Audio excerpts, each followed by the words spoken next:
سورہ حشر. سورہ حشر کا تعارف. مقام نزول سورہ حشر مدینہ منورہ میں نازل ہوئی ہے. رکوع اور آیات کی تعداد. اس صورت میں 3 رکوع اور 24 آیتیں ہیں. حشر نام رکھنے کی وجہ.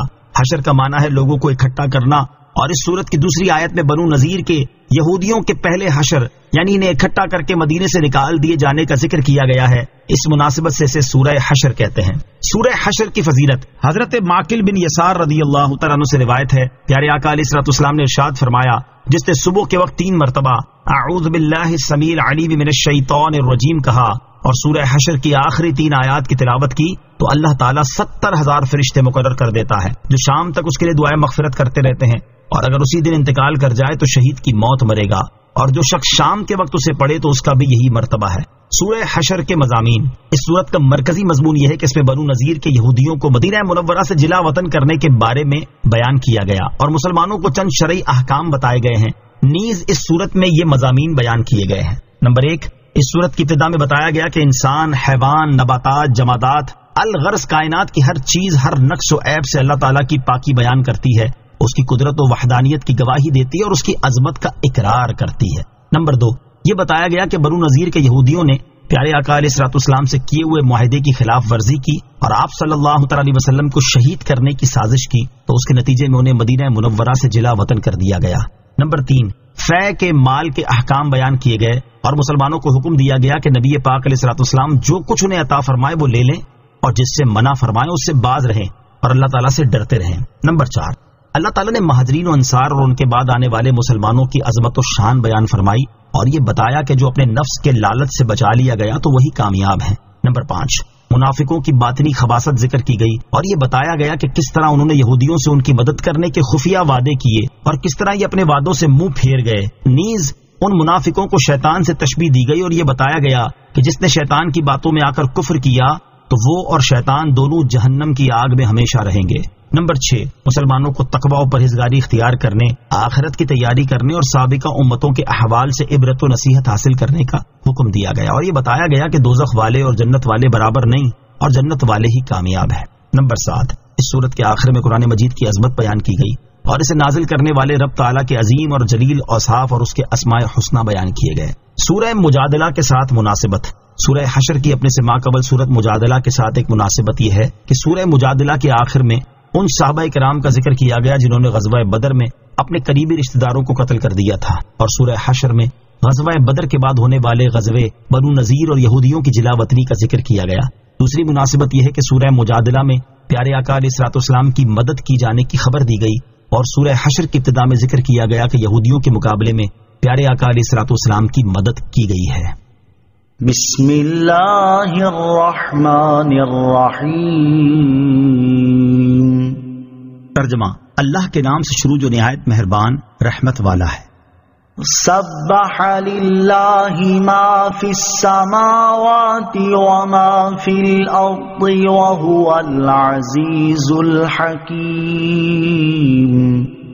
هو الذي أخرج الذين كفروا من أهل الكتاب من ديارهم لأول الحشر ما ظننتم أن يخرجوا وظنوا أنهم مانعتهم حصونهم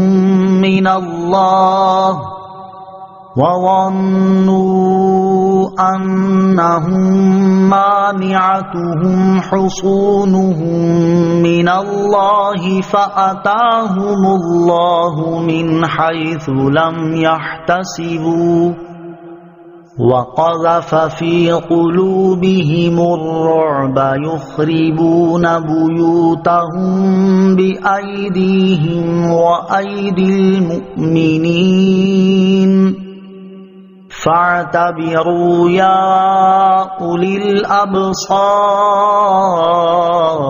الأبصار. ترجمہ. اللہ کی پاکی بیان کی ہر اس چیز نے جو آسمانوں میں اور جو زمین میں ہے، اور وہی بہت عزت والا بڑا حکمت والا ہے. وہی ہے جس نے ان کافر کتابیوں کو ان کے گھروں سے ان کے پہلے حشر کے وقت نکالا. تمہیں گمان نہ تھا کہ وہ نکلیں گے اور وہ سمجھتے تھے کہ ان کے قلعے انہیں اللہ سے بچا لیں گے، تو اللہ کا حکم ان کے پاس وہاں سے آیا جہاں سے انہیں گمان بھی نہ تھا، اور اس نے ان کے دلوں میں رعب ڈال دیا، وہ اپنے گھروں کو اپنے ہاتھوں سے اور مسلمانوں کے ہاتھوں سے ویران کرتے ہیں۔ تو اے آنکھوں والو، عبرت حاصل کرو۔ سبح للہ ما فی السماوات وما فی الارض، اللہ کی پاکی بیان کی ہر اس چیز نے جو آسمانوں میں اور جو زمین میں ہے۔ اس آیت سے معلوم ہوا کہ ہر چیز زبان قال یا حال سے اللہ تعالیٰ کی تسبیح کرتی ہے، جسے ہم نہیں سمجھتے، مگر ان کی تسبیح کی تاثیر جدا گانا ہے، جیسے سبزے کی تسبیح سے عذاب قبر دور ہوتا ہے۔ والذی اخرج الذین کفروا من اہل الکتاب، وہی ہے جس نے ان کافر کتابیوں کو نکالا۔ شان نزول، مفسرین فرماتے ہیں کہ یہ سورت بنو نذیر کے بارے میں نازل ہوئی۔ یہ لوگ یہودی تھے۔ جب نبی کریم علیہ الصلوۃ والسلام مدینہ طیبہ میں رونق افروز ہوئے تو انہوں نے حضور سے اس شرط پر صلح کی کہ نہ آپ کے ساتھ ہو کر کسی سے لڑیں گے اور نہ آپ سے جنگ کریں گے۔ جب جنگ بدر میں اسلام کی فتح ہوئی تو بنو نذیر نے کہا یہ وہی نبی ہیں جن کی صفت تورات میں ہے۔ پھر جب احد میں مسلمانوں کو ہزیمت کی صورت پیش آئی تو یہ شک میں پڑے اور انہوں نے سرکار دو عالم علیہ الصلوۃ والسلام اور آپ کے نیاز مندوں کے ساتھ عداوت کا اظہار کیا اور جو معاہدہ کیا تھا وہ توڑ دیا۔ اور ان کا ایک سردار کعب بن اشرف یہودی 40 یہودی سواروں کو ساتھ لے کر مکہ مکرمہ پہنچا اور کعبہ معظمہ کے پردے تھام کر قریش کے سرداروں سے رسول کریم علیہ الصلوۃ والسلام کے خلاف معاہدہ کیا۔ اللہ تعالیٰ کے علم دینے سے نبی پاک علیہ الصلوۃ والسلام اس حال پر مطلع تھے، اور بنو نذیر سے ایک خیانت اور بھی واقع ہو چکی تھی کہ انہوں نے قلعے کے اوپر سے تاجدار رسالت علیہ الصلوۃ والسلام پر فاسد ارادے سے ایک پتھر گرانے کا قصد کیا۔ اللہ تعالیٰ نے نبی پاک علیہ الصلوۃ والسلام کو خبردار کر دیا اور اللہ تعالیٰ کے فضل سے آپ محفوظ رہے۔ غرض جب بنو نذیر کے یہودیوں نے خیانت کی اور عہد شکنی کی اور کفار قریش سے پیارے آقا علیہ الصلوۃ والسلام کے خلاف عہد کیا تو حضور پرنور علیہ الصلوۃ والسلام نے حضرت محمد بن مسلمہ انصاری رضی اللہ تعالیٰ عنہ کو حکم دیا اور انہوں نے کعب بن اشرف کو قتل کر دیا۔ پھر حضور انور علیہ الصلوۃ والسلام لشکر کے ساتھ بنو نذیر کی طرف روانہ ہوئے اور ان کا محاصرہ کر لیا۔ یہ محاصرہ 21 روز رہا۔ اس درمیان میں منافقین نے یہودیوں سے ہمدردی اور موافقت کے بہت معاہدے کیے، لیکن اللہ تعالیٰ نے ان سب کو ناکام کیا۔ یہودیوں کے دلوں میں رعب ڈالا اور آخرکار انہیں حضور اقدس علیہ الصلوۃ والسلام کے حکم سے جلا وطن ہونا پڑا اور وہ شام، اریحہ اور خیبر کی طرف چلے گئے۔ اس آیت کا خلاصہ یہ ہے کہ اللہ تعالیٰ وہی ہے جس نے بنو نذیر کے یہودیوں کو مدینہ منورہ میں موجود ان کے گھروں سے ان کے پہلے حشر کے وقت نکالا۔ یہ جلا وطنی ان کا پہلا حشر ہے، اور ان کا دوسرا حشر یہ ہے کہ امیر المومنین حضرت عمر رضی اللہ تعالیٰ عنہ نے انہیں اپنے زمانہ خلافت میں خیبر سے شام کی طرف نکالا۔ یہ دوسری تفسیر یہ ہے کہ یہ جلا وطنی ان کا پہلا حشر ہے اور آخری حشر روز قیامت کا حشر ہے کہ آگ سب لوگوں کو سرزمین شام کی طرف لے جائے گی اور وہیں ان پر قیامت قائم ہوگی۔ اس کے بعد اہل اسلام سے خطاب فرمایا جاتا ہے کہ اے مسلمانوں، تمہیں گمان نہ تھا کہ وہ مدینہ منورہ سے نکلیں گے، کیونکہ وہ قوت اور لشکر والے تھے، مضبوط قلعے رکھتے تھے، ان کی تعداد کثیر تھی، جاگیردار اور صاحب مال تھے، اور وہ یہودی سمجھتے تھے کہ ان کے قلعے انہیں اللہ تعالیٰ سے بچا لیں گے، اور اللہ تعالیٰ کا حکم ان کے پاس وہاں سے آیا جہاں سے انہیں گمان بھی نہ تھا، اور انہیں اس بات کا خطرہ بھی نہ تھا کہ مسلمان ان پر حملہ آور ہو سکتے ہیں۔ اللہ تعالیٰ نے ان کے سردار کعب بن اشرف کے قتل سے ان کے دلوں میں رعب ڈالا، جس کے بعد وہ اپنے گھروں کو اپنے ہاتھوں سے ویران کرتے اور انہیں ڈھاتے ہیں تاکہ جو لکڑی وغیرہ انہیں اچھی معلوم ہو وہ جلا وطن ہوتے وقت اپنے ساتھ لے جائیں، جبکہ مسلمانوں کے ہاتھوں سے کفار کے گھر اس طور پر ویران ہوتے ہیں کہ ان کے مکانوں کے جو حصے باقی رہ جاتے ہیں انہیں مسلمان گرا دیتے تھے تاکہ جنگ کے لیے میدان صاف ہو جائے۔ تو اے آنکھیں رکھنے والو، ان یہودیوں کے طرز عمل اور ان کے انجام سے عبرت حاصل کرو اور ان جیسے افعال کرنے سے بچو۔ وَلَوْلَا أَن كَتَبَ اللَّهُ عَلَيْهِمُ الْجَلَاءَ لَعَذَّبَهُمْ فِي الدُّنْيَا وَلَهُمْ فِي الْآخِرَةِ عَذَابُ النَّارِ ذَلِكَ بِأَنَّهُمْ شَاقُّوا اللَّهَ وَرَسُولَهُ وَمَن يُشَاقِّ اللَّهَ فَإِنَّ اللَّهَ شَدِيدُ الْعِقَابِ۔ ترجمہ، اور اگر یہ بات نہ ہوتی کہ اللہ نے ان پر گھروں سے اجڑنا لکھ دیا تھا تو ضرور وہ دنیا ہی میں انہیں عذاب دے دیتا، اور ان کے لیے آخرت میں آگ کا عذاب ہے۔ یہ سزا اس لیے ہے کہ انہوں نے اللہ اور اس کے رسول علیہ الصلوۃ والسلام کی مخالفت کی، اور جو اللہ کی مخالفت کرے تو بے شک اللہ سخت سزا دینے والا ہے۔ وَلَوْلَا أَن كَتَبَ اللَّهُ عَلَيْهِمُ الْجَلَاءَ، اگر یہ بات نہ ہوتی کہ اللہ نے ان پر گھروں سے اجڑنا لکھ دیا تھا۔ اس آیت اور اس کے بعد والی آیت کا خلاصہ یہ ہے کہ اگر یہ بات نہ ہوتی کہ اللہ تعالیٰ نے ان یہودیوں کا مال اور اولاد کے ساتھ گھروں سے جلا وطن ہونا لکھ دیا تھا تو وہ دنیا ہی میں انہیں عذاب دے دیتا اور بنو قریظہ کے یہودیوں کی طرح انہیں بھی قتل اور قید میں مبتلا کرتا، اور یہ لوگ خواہ جلا وطن کیے جائیں یا قتل کیے جائیں، بہرحال ان کے لیے آخرت میں آگ کا عذاب ہے جس سے سخت کوئی عذاب نہیں۔ انہیں یہ سزا اس لیے دی گئی ہے کہ یہ لوگ اللہ تعالیٰ اور اس کے رسول صلی اللہ تعالیٰ علیہ وسلم کی مخالفت کرتے رہے، اور قانون یہ ہے کہ جو اللہ تعالیٰ اور اس کے رسول کی مخالفت کرے تو بے شک اللہ تعالیٰ اسے سخت سزا دینے والا ہے۔ ما قطعتم من لینة او ترکتموها قائمة على اصولها فبإذن اللہ وليخزي الفاسقین۔ ترجمہ: اے مسلمانوں، تم نے جو درخت کاٹے یا ان کی جڑوں پر قائم چھوڑ دیے تو یہ سب اللہ کی اجازت سے تھا، اور اس لیے تاکہ اللہ نافرمانوں کو رسوا کرے۔ ما قطعتم من لینة او ترکتموها قائمة على اصولها، تم نے جو درخت کاٹے یا ان کی جڑوں پر قائم چھوڑ دیے۔ شان نزول: جب بنو نذیر اپنے قلعوں میں پناہ گزین ہوئے تو سرکار دو عالم صلی اللہ تعالی علیہ وسلم نے ان کے درخت کاٹ ڈالنے اور انہیں جلا دینے کا حکم دیا۔ اس پر وہ دشمنان خدا بہت گھبرائے اور رنجیدہ ہوئے اور کہنے لگے، کیا تمہاری کتاب میں اس کا حکم ہے؟ یہ سن کر مسلمان اس بارے میں مختلف ہو گئے، اور بعض نے کہا درخت نہ کاٹو، یہ غنیمت ہے جو اللہ تعالیٰ نے ہمیں عطا فرمائی۔ بعض نے کہا اس سے کفار کو رسوا کرنا اور انہیں غیظ میں ڈالنا منظور ہے۔ اس پر یہ آیت نازل ہوئی اور اس میں بتایا گیا کہ مسلمانوں میں جو درخت کاٹنے والے ہیں ان کا عمل بھی درست ہے، اور جو کاٹنا نہیں چاہتے وہ بھی ٹھیک کہتے ہیں، کیونکہ درختوں کو کاٹنا اور باقی چھوڑ دینا یہ دونوں اللہ تعالیٰ کی اجازت سے تھے، اور اجازت دینا اس لیے تھا کہ اس کے ذریعے اللہ تعالیٰ یہودیوں کو ذلیل کرے۔ آیت ما قطعتم من لینہ سے معلوم ہونے والے مسائل۔ اس آیت سے دو مسئلے معلوم ہوئے۔ نمبر 1، قرآن کے علاوہ بھی اللہ تعالیٰ کی طرف سے نبی کریم علیہ الصلوۃ والسلام کی طرف وحی بھیجی جاتی تھی، کیونکہ آیت میں بیان کردہ درختوں کو کاٹنے کا اذن الہی قرآن میں کہیں مذکور نہیں، تو یہ اجازت قرآن کے علاوہ وحی میں ہی دی گئی تھی۔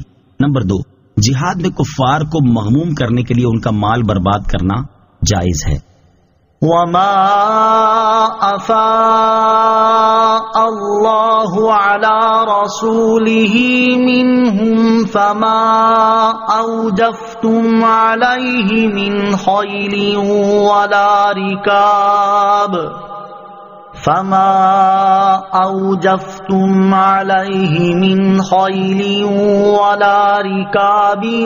ولكن اللہ يسلط رسلہ علی من یشاء واللہ علی کل شیء قدیر۔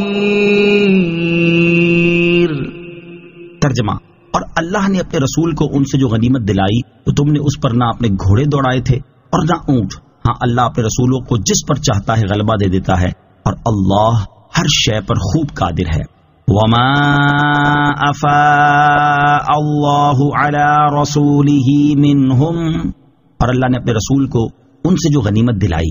بنو نذیر کے یہودیوں کو دی جانے والی سزا بیان کرنے کے بعد اب یہاں سے ان اموال کا حکم بیان کیا جا رہا ہے جو ان سے حاصل ہوئے۔ چنانچہ اس آیت کا خلاصہ یہ ہے کہ اللہ تعالیٰ نے اپنے رسول علیہ الصلوۃ والسلام کو بنو نذیر کے یہودیوں سے جو غنیمت دلائی تو تم نے ان پر نہ اپنے گھوڑے دوڑائے تھے اور نہ اونٹ، یعنی اس کے لیے تمہیں کوئی مشقت اور کوفت نہیں اٹھانا پڑی، صرف 2 میل کا فاصلہ تھا، سب لوگ پیدل چلے گئے اور صرف رسول کریم صلی اللہ تعالیٰ علیہ وسلم سوار ہوئے۔ ہاں، اللہ تعالیٰ اپنے رسولوں علیہ الصلوۃ والسلام کو جس دشمن پر چاہتا ہے غلبہ دے دیتا ہے، اور اللہ تعالیٰ ہر شے پر قادر ہے۔ مراد یہ ہے کہ بنو نذیر سے جو مال غنیمت حاصل ہوئے ان کے لیے مسلمانوں کو جنگ نہیں کرنا پڑی، بلکہ اللہ تعالیٰ نے اپنے رسول علیہ الصلوۃ والسلام کو ان پر مسلط کر دیا۔ تو یہ مال حضور اکرم علیہ الصلوۃ والسلام کی مرضی پر موقوف ہے، وہ جہاں چاہیں خرچ کرے۔ رسول کریم علیہ الصلوۃ والسلام نے یہ مال مہاجرین پر تقسیم کر دیا اور انصار میں سے صرف 3 صاحب حاجت لوگوں کو دیا، اور وہ 3 حضرت ابو دجانہ، سماک بن خرشہ، حضرت سہل بن حنیف، حضرت حارث بن سمہ رضی اللہ تعالی عنہم ہیں۔ ما افاء اللہ علی رسولہ من اہل القری فللہ وللرسول ولذی القربى والیتامی والمساکین وابن السبیل کئی لا یکون دولة بین الاغنیاء منکم وما آتاكم الرسول فخذوه وما نهاكم عنه فانتهوا واتقوا الله ان اللہ شدید العقاب۔ ترجمہ: اللہ نے اپنے رسول کو شہر والوں سے جو غنیمت دلائی تو وہ اللہ اور رسول کے لیے ہے، اور رشتہ داروں کے لیے، اور یتیموں اور مسکینوں اور مسافروں کے لیے ہے، تاکہ وہ دولت تمہارے مالداروں کے درمیان ہی گردش کرنے والی نہ ہو جائے، اور رسول جو کچھ تمہیں عطا فرمائے وہ لے لو، اور جس سے تمہیں منع فرمائے تو تم باز رہو، اور اللہ سے ڈرو، بے شک اللہ سخت عذاب دینے والا ہے۔ ما افاء اللہ علی رسولہ من اہل القری، اللہ نے اپنے رسول کو شہر والوں سے جو غنیمت دلائی۔ بعض مفسرین کے نزدیک پہلی آیت میں غنیمت کا جو حکم مذکور ہوا، اس آیت میں اسی کی تفصیل بیان کی گئی ہے، اور بعض مفسرین نے اس قول کی مخالفت کرتے ہوئے فرمایا کہ پہلی آیت بنو نذیر کے اموال سے متعلق نازل ہوئی، ان کو اللہ تعالیٰ نے اپنے رسول کے لیے خاص کیا، اور یہ آیت ہر اس شہر کے اموال غنیمت کے بارے میں ہے جس کو مسلمان اپنی قوت سے حاصل کریں، اور یہاں ان اموال کے 5ویں حصے کا مصرف بیان کیا گیا ہے۔ اس آیت کا خلاصہ یہ ہے کہ اللہ تعالیٰ نے اپنے رسول علیہ الصلوۃ والسلام کو شہر والوں سے جو غنیمت دلائی وہ اللہ تعالیٰ اور رسول کریم صلی اللہ تعالیٰ علیہ وسلم کے لیے ہے، اور ان کے ساتھ ساتھ رسول اکرم صلی اللہ تعالیٰ علیہ وسلم کے رشتہ داروں یعنی بنی ہاشم اور بنی مطلب کے لیے، اور یتیموں، مسکینوں اور مسافروں کے لیے ہے، تاکہ وہ دولت تمہارے مالداروں کے درمیان گھومنے والی چیز نہ ہو جائے اور غریب فقیر لوگ نقصان میں رہیں۔ زمانہ جاہلیت میں دستور تھا کہ غنیمت میں سے 1/4 تو سردار لے لیتا اور باقی قوم کے لیے چھوڑ دیتا تھا، ان میں سے مالدار لوگ بہت زیادہ لے لیتے اور غریبوں کے لیے بہت ہی تھوڑا بچتا تھا۔ اسی معمول کے مطابق لوگوں نے سرکار دو عالم صلی اللہ تعالیٰ علیہ وسلم سے عرض کیا کہ حضور غنیمت میں سے 1/4 لیں، باقی ہم باہم تقسیم کر لیں گے۔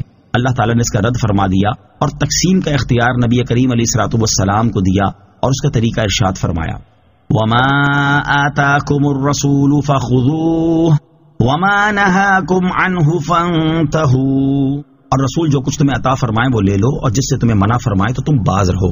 اس کا ایک معنی یہ ہے کہ رسول کریم صلی اللہ تعالیٰ علیہ وسلم غنیمت میں سے جو کچھ تمہیں عطا فرمائے وہ لے لو، کیونکہ وہ تمہارے لیے حلال ہے، اور جو چیز لینے سے منع کرے اس سے باز رہو اور اس کا مطالبہ نہ کرو۔ دوسرا معنی یہ ہے کہ رسول کریم صلی اللہ تعالیٰ علیہ وسلم تمہیں جو حکم دیں اس کی اتباع کرو، کیونکہ ہر حکم میں نبی کریم علیہ الصلوۃ والسلام کی اطاعت واجب ہے، اور جس سے منع فرمائے اس سے باز رہو۔ مزید فرمایا کہ اللہ تعالیٰ سے ڈرو، نبی کریم صلی اللہ تعالیٰ علیہ وسلم کی مخالفت نہ کرو اور ان کے حکم کی تعمیل میں سستی نہ کرو، بے شک اللہ تعالیٰ اسے سخت عذاب دینے والا ہے جو رسول اکرم صلی اللہ تعالیٰ علیہ وسلم کی نافرمانی کرے۔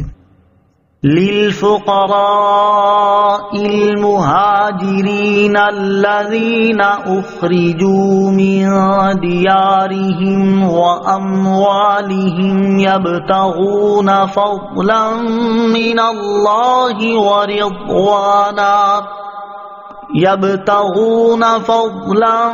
من الله ورضوانا وينصرون الله ورسوله أولئك هم الصادقون۔ ترجمہ: ان فقیر مہاجروں کے لیے جو اپنے گھروں اور اپنے مالوں سے نکالے گئے اس حال میں کہ اللہ کی طرف سے فضل اور رضا چاہتے ہیں اور اللہ اور اس کے رسول کی مدد کرتے ہیں، وہی لوگ سچے ہیں۔ للفقراء المهاجرين الذين اخرجوا من ديارهم واموالهم، ان فقیر مہاجروں کے لیے ہے جو اپنے گھروں اور اپنے مالوں سے نکالے گئے، یعنی مال غنیمت میں جیسا کہ اوپر ذکر کیے ہوئے لوگوں کا حق ہے، ایسا ہی یہ مال ان فقیر مہاجروں کے لیے بھی ہے جو اپنے گھروں اور مالوں سے نکالے گئے اور ان کے گھروں اور مالوں پر کفار مکہ نے قبضہ کر لیا، اور ان کا حال یہ ہے کہ وہ اللہ تعالیٰ کا فضل یعنی آخرت کا ثواب اور اس کی رضا چاہتے ہیں، اور اپنے جان و مال سے دین کی حمایت میں اللہ تعالیٰ اور اس کے رسول کی مدد کرتے ہیں، وہی ایمان اور اخلاص میں سچے ہیں۔ فقیر مہاجر صحابہ کرام علیہم رضوان کا حال اور ان کی فضیلت۔